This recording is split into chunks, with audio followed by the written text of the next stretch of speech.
Hello and welcome to today's webinar, Improving Patching Efficiency with Automation. Today's event is brought to you by Rapid7 and produced by Actual Tech Media. My name is David Davis, and I'm excited to be your moderator on today's event. Before I introduce you to today's expert presenters, I first want to remind you that we want this to be an educational event. We want you to learn all about all about patching efficiency. We want you to get all your questions answered. So feel free to use that questions box there in the GoToWebinar control panel, and we'll be doing a dedicated Q&A session at the end of today's event. Keep those questions, though, coming in throughout the webinar because we'll be queuing up the best questions for that session as they come in. I also want to point out that we have a handout available for download there in your audience console, so make sure that you download that now. Because after the event, you won't have access to download that handout. So go ahead and download it, and then you can read that after today's event. And then finally, at the end of today's webinar, we'll be awarding an Amazon $300 gift card to one lucky attendee on the live event. If you're watching this on demand, I'm sorry, the drawing has already occurred. The prize terms and conditions can be found at events.actualtechmedia.com. And with that, I'm excited to introduce you to today's presenters. First off, Mr. Justin Buchanan, Senior Product Marketing Manager for Vulnerability Management at Rapid7, and Mr. Nick McKee, Technical Product Manager for Vulnerability Management, also at Rapid7. Justin and Nick, thank you for being on the event today. Hey, everyone. Thank you very much for having us. Yes, Awesome. Thank you for having us. Pleasure to be here. Excellent. Well, let me go ahead and hand it over to Justin, and we can kick off today's presentation. Great. Thank you, David. All right, great. Hi, everybody. Thanks again for joining us. Very excited to be talking to you today about improving patching efficiency with automation. This webcast is a part of a three-part series that we're currently running. The first part in this series has already happened. This is where we talked about applying a return on investment framework to your vulnerability risk management program. Here we are today at improving patch efficiency with automation, and in the future we'll be running decreasing false positives and overall investigation efforts. So be sure to watch the first one on demand and tune in for the third. Let's get right into what we're here to talk about today, and that is the patching process and ways that we can automate and improve it. Before we actually get to automation, which is definitely a more forward-looking approach, where we want to get to in many cases as it pertains to patch management, let's first talk about where we are today. When it comes to a traditional vulnerability management program, the first and most critical step is going to be that we gain visibility into our complete and entire environment. Right? We need to make sure that we instrument every type of asset that we have, no matter what it is or where it is. So we need to make sure that we plug into our cloud assets and our containers, our traditional on-premises servers, and also the workstations and laptops that travel around with our employees. Nick, I know that you know how complicated it can be to get this complete inventory, this complete visibility firsthand. Do you have any thoughts here about what this looks like? Yeah, for sure. And you know, as time progresses, the perimeter of the traditional network is really blurred. What was once static and controlled is now really dynamic and ephemeral. So what I mean by that is every time a VM spins up in Azure, every time a developer builds and deploys new containers, you need visibility into that infrastructure. And InsightVM is really purpose-built to give that to you. So once you have that visibility into your infrastructure, whatever that may be with connections into those environments, you'll also consume the risk associated with those traditional servers, cloud environments, and all of that you've alluded to. And then I think that takes us to your next point, Justin. Yeah, absolutely. To Nick's point, a big part of this visibility is not just finding out what you have and where it is and what it is, but then also assessing those devices to determine what potential vulnerabilities or misconfigurations they may have. When you have done that, you are going to have a mountain of risk to deal with. And the hard truth is there's always going to be more risk in your environment than you're ever going to have enough resources to fix. So as a result of that, we have to make some pretty hard choices. we are forced to prioritize what we're going to work on. And when it comes to prioritization, we need to prioritize on two major levels. We need to first prioritize based on what's most important to the business. So, for example, risk with the payroll server should undoubtedly be addressed before risk associated with an individual contributor's laptop. And then we also need to account for what attackers are actually doing in the wild, right? So just because a vulnerability exists doesn't mean that it's being actively used or that it can even be easily used. It could have to be extremely complicated and almost rare for the right circumstances for these things to be taken advantage of. Or the inverse can be true, which is this might be being used extremely widely and can be very simple for even a novice to take advantage of. So when it comes to picking the small subset of risk that we're actually going to address, that prioritization is very critical to our success, and focusing on what attackers are actually doing and what matters to the business is going to set us up to making a really good and informed decision. In many programs today, once we have done that prioritization, what we're then going to do is print out this big, giant report. And we're going to take that report over and we're going to put it on an IT person's desk. And that IT person is going to audibly groan out loud when that report arrives on their desk. They probably have competing priorities. Their plate is undoubtedly already completely full before this additional work was introduced to them.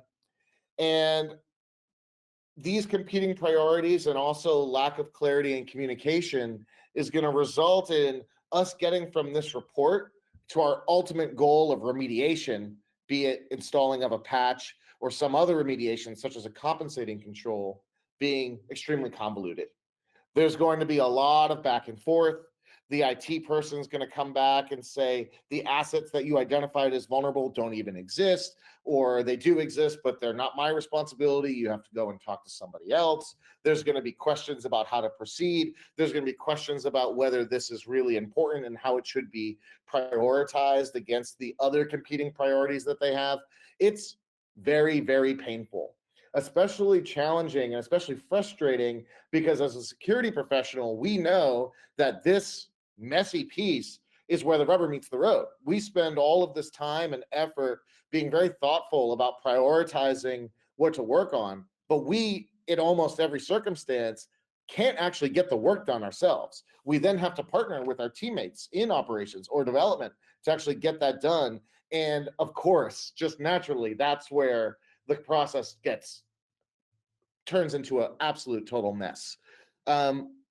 Nick, I know that you know really well the pain that happens here. Do you have anything you want to share?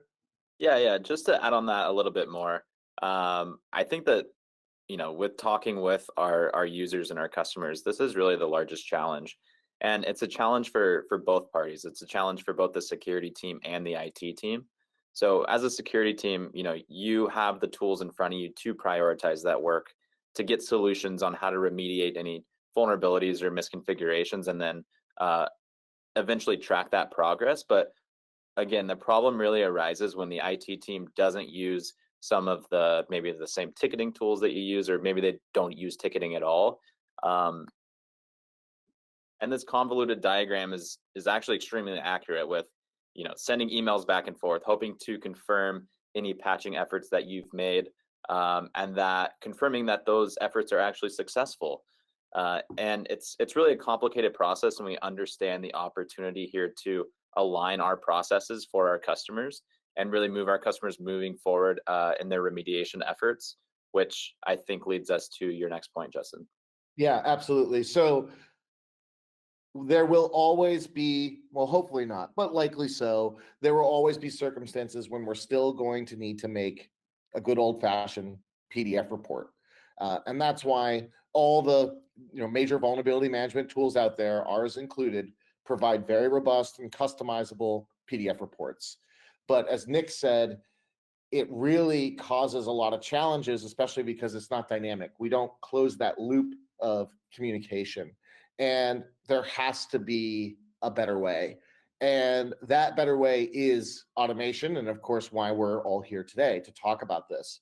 What can happen when you introduce automation into your vulnerability risk management program is you can really straighten out some of these lines. You can really make this process much more clean and institute structure into it.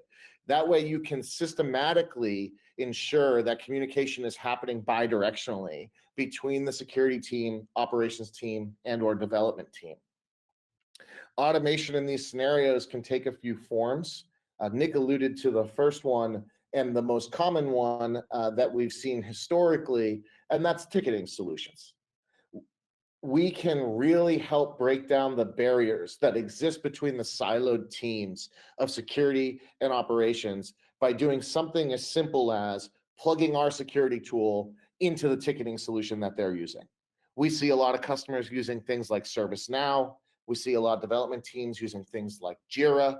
Let's hook our solutions into those items. Let's put the risk information directly into those tools, and let's make sure that both tools stay synchronized and check in on each other as progress is made. When we're ready to go to the next step in automation, that's where we can start to introduce orchestration. And that's where we're going to really start to accelerate this patching process. We're going to talk today about automation-assisted patching. There's also a concept of automated containment, but what's quite popular is to integrate these vulnerability risk management tools with the tools that the IT team is using to actually get the work done. So we're going even deeper in their stack. If the top of the IT stack, if the entrance to the IT stack is the ticket that we can file with them, we can go even deeper and plug right into where the work really gets done. We see a lot of integrations with things like Microsoft SCCM and BigFix so that we can load the solutions that need to be applied right into that tool. Now, when we talk about something like this, in this example, automation-assisted patching, one thing that we know for sure is we'll never be able to completely replace humans in the patching process. Unfortunately, patching is a fairly political exercise. We will always have to continue to appease change control boards, check with certain policies, but what we can do is accelerate the repetitive and menial tasks that occur in between those key points. And that's where automation can really bring a lot of value to your program and save you a lot of time and effort. So we've talked a little bit about how it looks today, how it can look in the future. We can help you achieve this level of automation right now today with our vulnerability risk management tool, InsightVM. We're going to show you, Nick's going to show you what automation-assisted patching looks like in InsightVM. But before we get to that, let's just talk about what InsightVM is at the highest level. We know that every vulnerability risk management program the world over is really made up with these 5 core competencies. We talked about visibility, the importance of instrumenting all the assets, including ephemeral assets to Nick's example. We grouped in with that the process of assessment, which is taking that inventory and then looking at it to determine what vulnerabilities or misconfigurations it may have. We talked in depth about prioritization, making sure that we focus on the work that needs to be done that's most critical to the business and most likely to be taken advantage of by attackers. And then finally, we have remediation, the actual process of working with our counterparts in IT operations and development to fix these issues, be it through a patch or a compensating control or some other approach. And then across all of those other 4 stages, we want to measure our success so that we can make sure that we're constantly getting better, that we're striving towards our goals, and so that we can continue to advocate for our program. So here at Rapid7, we know that these 5 core technical competencies are extremely critical to success. But what we also know is that those are the starting point, not the ending point. And here at Rapid7, we are pushing ourselves to think about the problems that are even bigger above and beyond those. We are going to continue every day, day in and day out, to innovate in those 5 technical competency areas to continue to be the industry leader. We're also going to push ourselves even further out ahead of the rest of the industry to be the company that can help you solve these even bigger and hairier problems. And at the end of the day, when you walk in and go to work in your security team, you don't necessarily want to assess all of the assets that you possibly can. What you really want to do at the end of the day is reduce the risk overall to your organization. And one of the biggest challenges, single biggest challenges that we have, is that our teams have an almost impossible time communicating to our non-technical leadership, our senior leadership, our boards, that we're doing a good job, that we're tackling the right things, that they should continue to invest in us, or that they should grow our investment in us.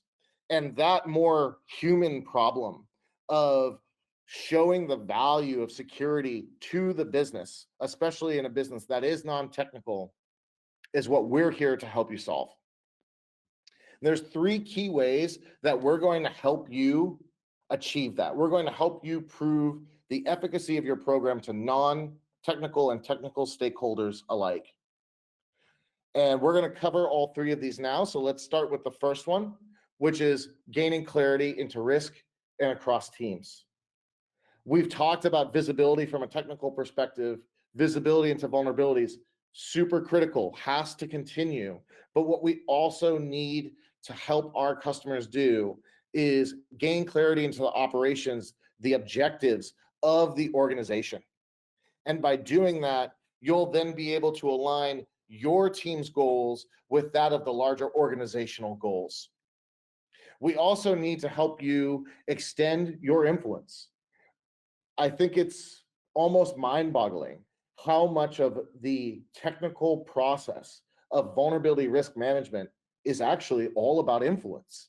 Think about it. We spend the vast majority of our day understanding risk, prioritizing risk, calculating risk, and we don't actually reduce risk in the organization until we influence the technical teams that we partner with, until we influence IT operations or development to actually get that risk reduced and help hold them accountable to drive that progress forward.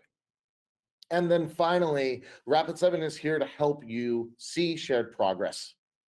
Our security teams are almost never celebrated. And that's because it's difficult for us to communicate when we've achieved a milestone or actually crossed the threshold into success. We are here to help our customers prove that they and their counterparts in operations are making a difference and are achieving, so that they can be celebrated and supported by the leadership team. So that's probably enough of me on my soapbox. I think what the audience would probably like to see at this point is the good stuff. Nick, would you like to take us through a bit of a demo of how the technical competencies here are being used to deliver automation assisted patching, so that you can then go out and build that program to achieve even those higher level objectives? Absolutely. And let's just get right into it. So whenever you're looking at the screen here, you'll see that we have 2 types of automation that you can actually configure within the InsightVM automation tab or feature. The first one on your left is going to be notifications. And this is here in case you want to be automatically notified if anything changes within your environment. We could do that with either emails or SMS if you want like a text message automatically to your phone. The second one is going to be the topic of today's discussion, which is our workflow capabilities. And so next, we'll actually click on the workflow capability, have that selected, and then we'll click again to move forward. So now what we have here is where we will define our criteria. So you'll see that there's actually 2 different data types here. The first one is asset data. This is a fairly basic filter where you can specify, like host names, IP addresses, or any groups within InsightVM, like asset groups, sites, etc. So next, we'll actually click on the vulnerability data type and use this for our workflow. So next, we'll zoom in a little bit here so you can see exactly what we've specified. But what we have here is a filter for sites. And for this example, we're going to use that notorious vulnerability title, 01440 or Eternal Blue. So next, now that we have that specified, we'll actually select the workflow that we want to run with this data. So if we click on next, we'll see that the automation assisted patching is the one that we want to worry about. So as we move forward, you'll see all of the steps that we actually automate during this patching process. We'll then click continue to move forward. And then at this step, after select workflow, you would actually select the connection type. And this connection type is something that you would have set up with an InsightVM in order to communicate with your IBM BigFix server. So you'll see that KF there, IBM BigFix select connection. That's what we've done. And then finally, you're just confirming your trigger scope and then activating. So you'll see here at the top, you have your green banner that says, hey, this workflow that you've now created is successfully configured. And so what you can do then is actually click on the Workflows tab, and this takes you to a listing of all the automations that you have created. You'll see that one that we just made, and then we'll go ahead and click into that first workflow. Here within that workflow, you'll see 3 different statuses, running, paused, and succeeded. The one that we're going to worry about today is the paused. So that's what we've just configured, and we'll see that there's actually a decision pending there. So we'll click into that workflow. And again, you'll see that there's a decision pending on the right side. So if you just move forward one more, we'll zoom in a little bit and see here that this is a human decision. So whenever we talk about automation, we really refer to it as automation assisted patching, because at this point, this is your decision. It's up to you. It's up to a human to decide whether or not we want to apply these solutions to the assets that we've specified. So for this example, we'll just click on yes and then submit that decision. And then everything is set up and running. So we, sorry, excuse me. So we have a couple more workflows that we've set up, and we can talk about that later on. But yeah, that's what we have for in product today, and that's as far as we can go with automation assisted patching in regards to the IBM BigFix workflow. Awesome. Thank you very much, Nick.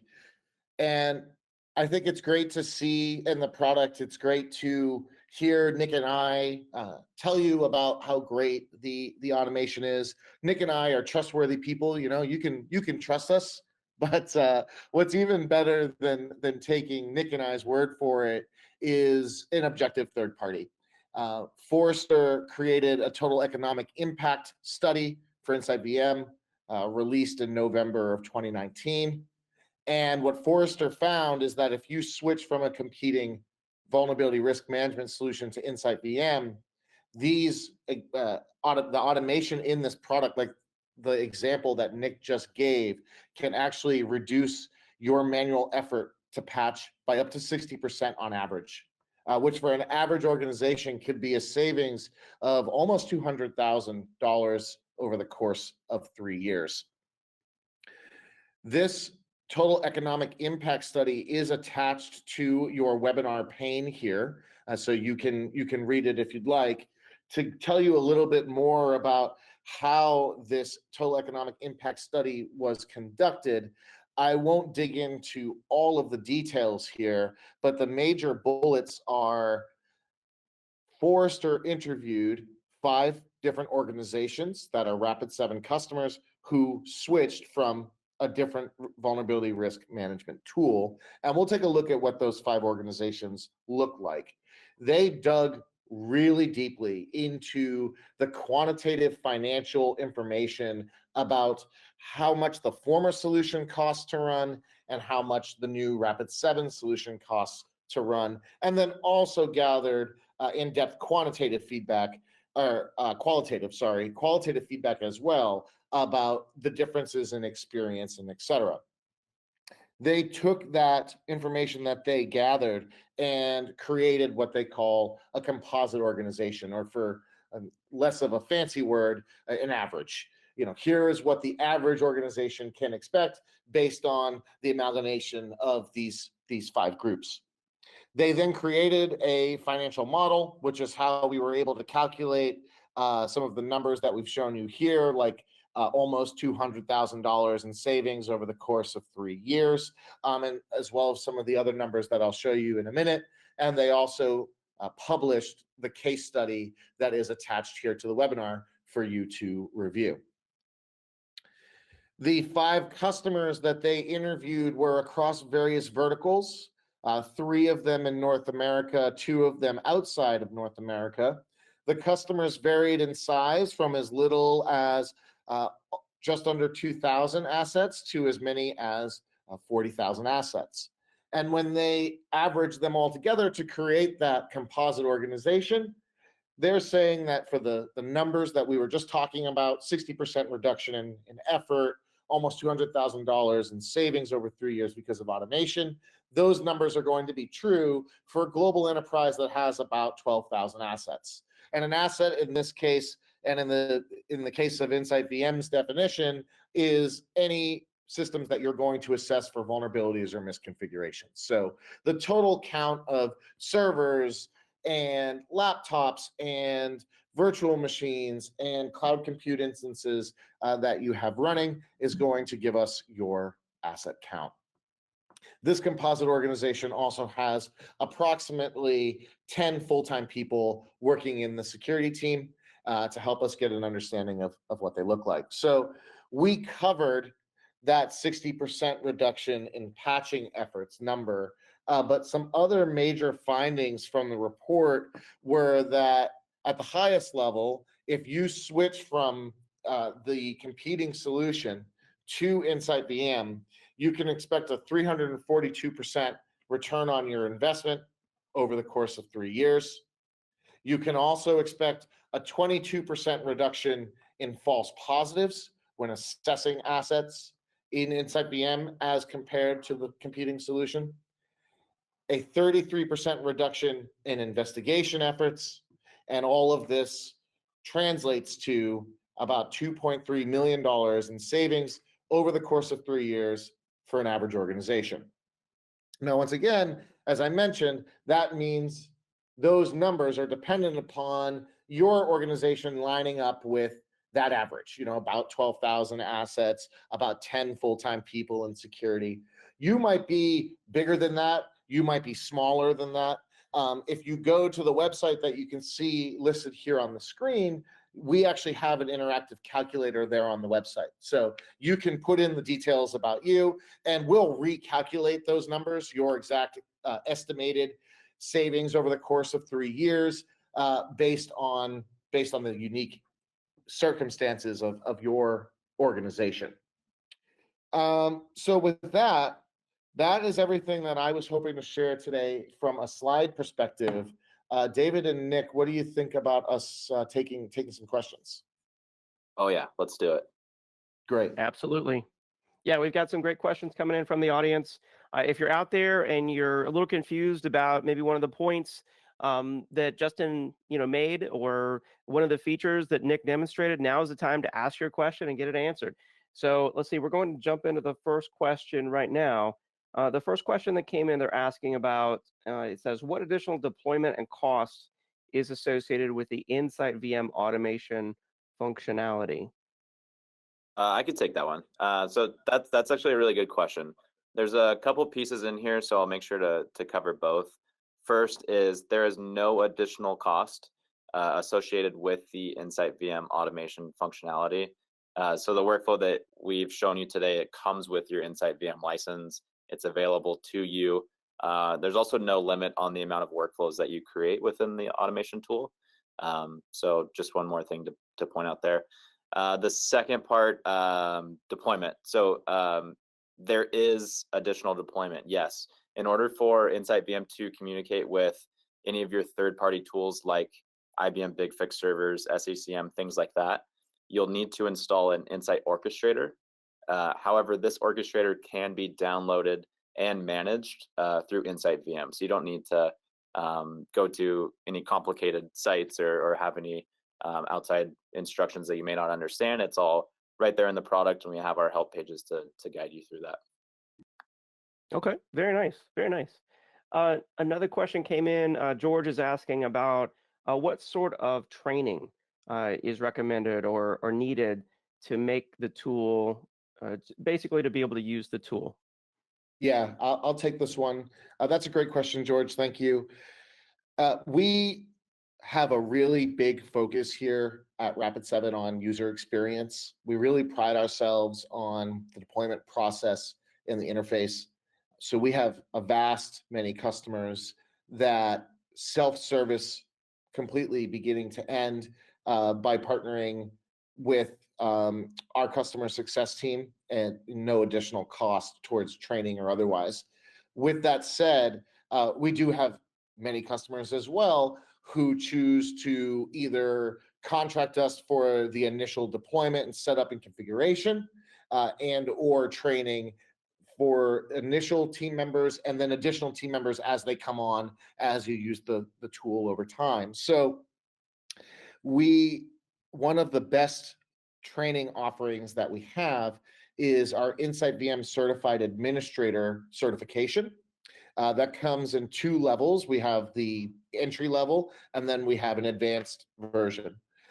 These courses are offered regularly. You can find them on our website, either virtually as a 2-day-long course where we provide you a lab environment so that you can simulate and test and break without fear, and then take the certification exam at the end, or we can also come to your office and run the tool for you, run the training, the certification class and examination for you in person. So in summary, George, we have the InsightVM Certified Administrator courses that are available, and then we also have our consulting team that can be embedded with your team as part of the deployment and setup and ongoing usage if desired. Excellent, excellent. Yeah, that sounds easy. Easy to get started with and easy to go through that training. Another question here, they're asking, what does the automation integrate with? Nick? Yeah, I could take that. So another great question. I think it actually answers a couple questions that we have coming through the chat as well. So today within InsightVM, we currently support Microsoft SCCM and IBM BigFix for automation assisted patching. We also have some more automation workflows that weren't covered today, but those are endpoint and network containment. As far as those workflows, we support Carbon Black, Cisco ICE, and Palo Alto PAN-OS. And so again, all of these are supported workflows that are available within InsightVM, no additional cost to you. If you have any other patching or endpoint containment solutions, I think one of the questions in the chat was Intune. So if you have something like that, to step back just a little bit, all of this technology is actually built with some of the technology from our Insight Connect product. That product helps to connect to third-party solutions within the Insight platform. So whenever you have Intune or another solution like that, we can definitely talk to you and develop a patching solution that works for you and your organization in order to get you to this automation workflow presence. Excellent, excellent. All right, lots of good questions coming in. Let's see, another question. How is InsightVM priced overall? Yeah, I'll take this one. That's a great question. So InsightVM is priced by the number of assets that you assess for vulnerabilities. And we talked about this a little bit kind of in passing earlier today. Assets are laptops, servers, compute instances, etc. Each one that you assess for vulnerabilities then counts as an asset. It's important to note that it doesn't count until you look at it for vulnerabilities. So that part of getting visibility, of getting an inventory of everything that you have, that's no charge there. We can help you figure out everything that you have in the environment at no cost. It's then once you say, okay, great, now I have a handle on what I have, tell me what vulnerabilities those things have. That's when we'll start looking at asset licenses. If you visit our website, we have pricing on the website, and what you'll see is that the most that you will pay per asset is $22 per asset, and then the more assets that you purchase, that price drops precipitously. So depending on where you fall on that sliding scale, your price will vary, but it goes down from there to make it fit for your organization.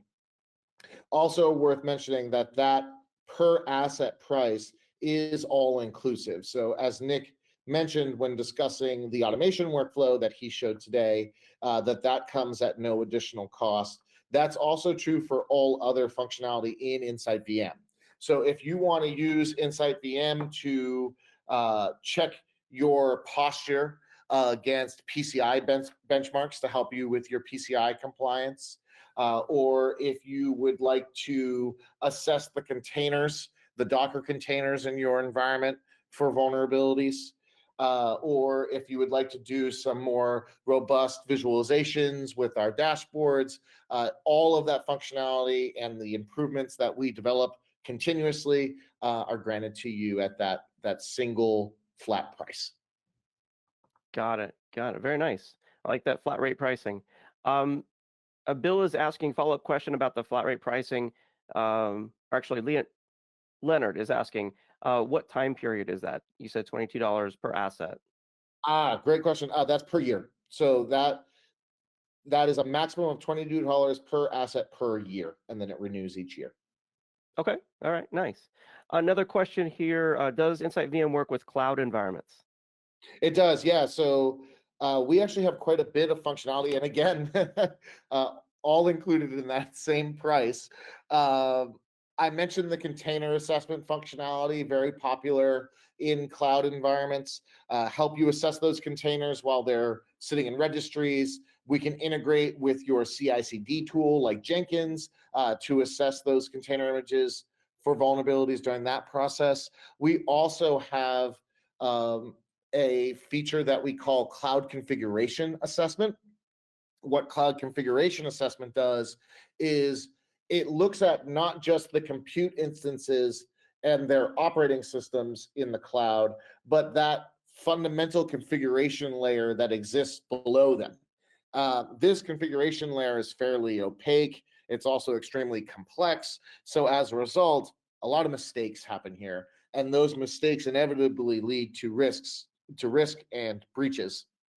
A great example of some common cloud misconfigurations that we see all the time, unfortunately, is things like exposed S3 buckets in AWS, where that storage service has been exposed to everyone on the internet, and then confidential information was put there. So in response to concerns like that example, the cloud configuration assessment functionality in InsightVM connects to the cloud provider, pulls all of the configuration choices that have been made, such as S3 bucket permissions, VPC network settings, is encryption enabled on the relational database system, etc., and compares that against the CIS AWS Foundation's benchmark best practices, and then lets you know where you're in line, where you're not. It also helps you prioritize which of those may be the most concerning so that you can direct your efforts. Got it. Got it. Excellent. Okay. Another good question here. Michael's asking, can you clarify the type of vulnerabilities that InsightVM will scan for? Is it OS? Is it application? Oh, right.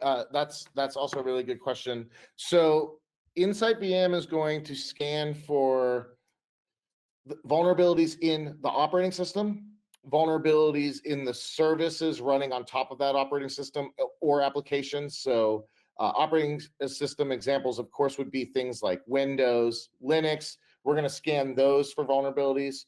Then on top of that operating system, we're going to have applications and services like Adobe Reader, Apache for web servers, IIS, Zoom meetings, GoToWebinar. We're going to scan those for vulnerabilities. Then on top of those, in some cases, we'll be running things like containers, will then scan those containers for vulnerabilities as mentioned, and then on top of those containers, we'll be running, in many cases, web applications. In the case of web applications, InsightVM will do some fundamental assessment of vulnerabilities in the web applications. It'll do extremely robust assessment of the vulnerabilities in all the other layers discussed, but fundamental for web applications specifically, to give you a view into what the highest level of risk could look like in the event that you need in-depth dynamic application security testing for that web application. We have a tool in the Rapid7 portfolio known as InsightAppSec. So that offering paired with InsightVM is going to give you really rich visibility of any of the vulnerabilities that you could have at any place in that stack. Got it. Got it. Okay. Good clarification there. Cedric is asking about automated patching. Does this system actually automate the patches?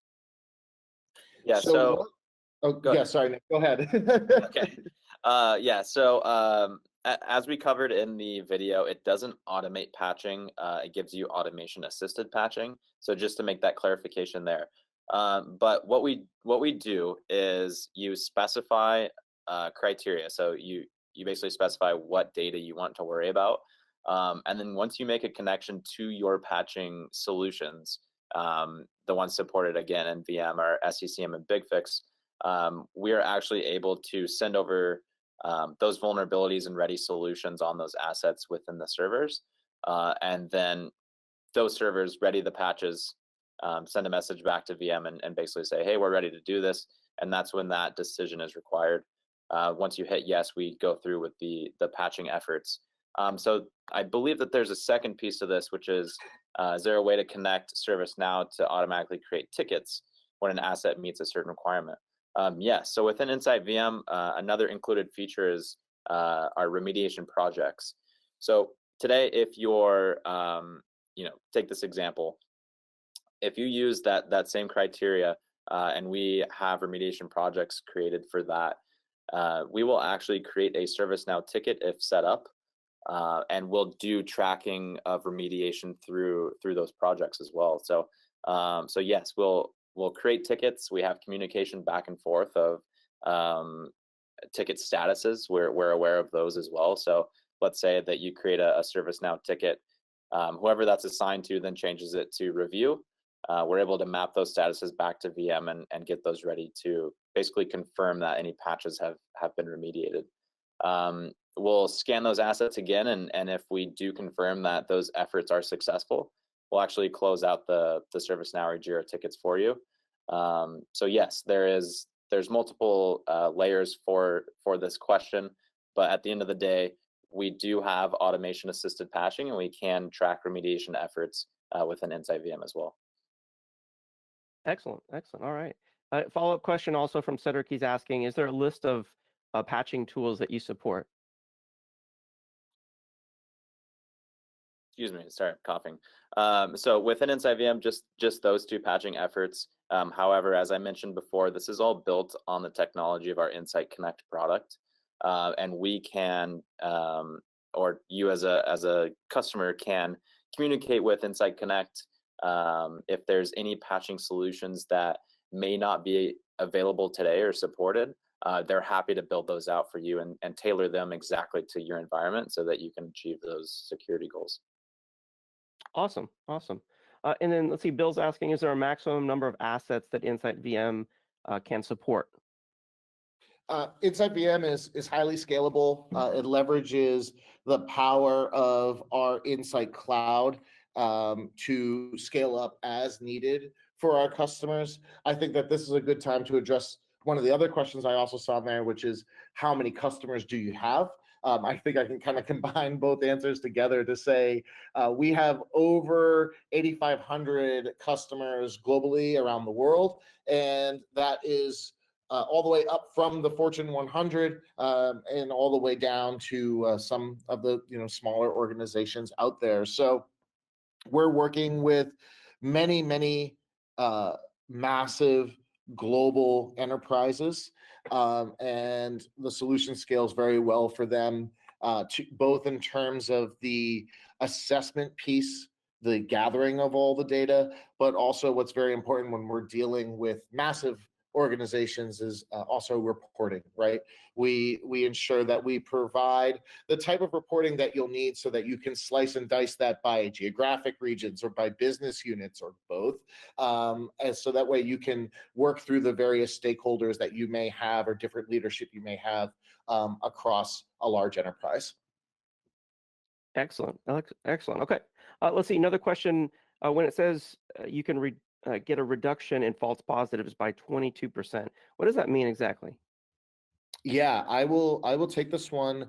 I think what this question is referring to is when we were showing the results from the Forrester Total Economic Impact. The quote from Forrester is 22% reduction in false positive alerts. What that means is the 5 customers that were interviewed by Forrester to create the report all came from one competitor. We can't name the competitor by name, but all 5 customers all came from the same competitor. And what Forrester found is when the customer switched from that competitor to InsightVM and performed vulnerability assessments in their environment, the results that came back in terms of what vulnerabilities the assets did and also very importantly did not have were 22% more accurate in InsightVM than in the competing products. Excellent. Excellent. All right. Let's see. I think the final question I wanted to ask you is how should people get started with InsightVM? What's the first step? Yeah, that's a great one. So InsightVM has a free 30-day trial.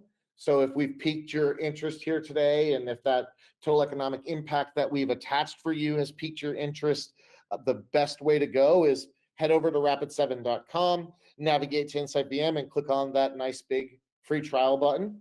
You can get started right away. You can start taking a look around and see what you have, connect to your cloud environments, connect to your on-premises stuff, and start getting a handle on that risk. Awesome. Awesome. Sounds easy to do. I think that's all the time we have for questions. It's been a great event. I learned a lot. I know the audience did as well. Justin and Nick, thank you so much for being on the event today. Thank you very much for having us. Yes. Thank you for having us. It was a pleasure. And before we go, I want to award our Amazon $300 gift card. That is going out to Ross Bornstein. Congratulations to Ross Bornstein. You are the winner of today's Amazon $300 gift card. We'll reach out to you to deliver that prize. Thank you to everyone who joined us on the event today. As Justin said, you can sign up for the free trial of the InsightVM product over at rapid7.com. Sign up for that free trial and give it a try for yourself. Again, thank you for joining us. We'll see you on the next event. Have a great day.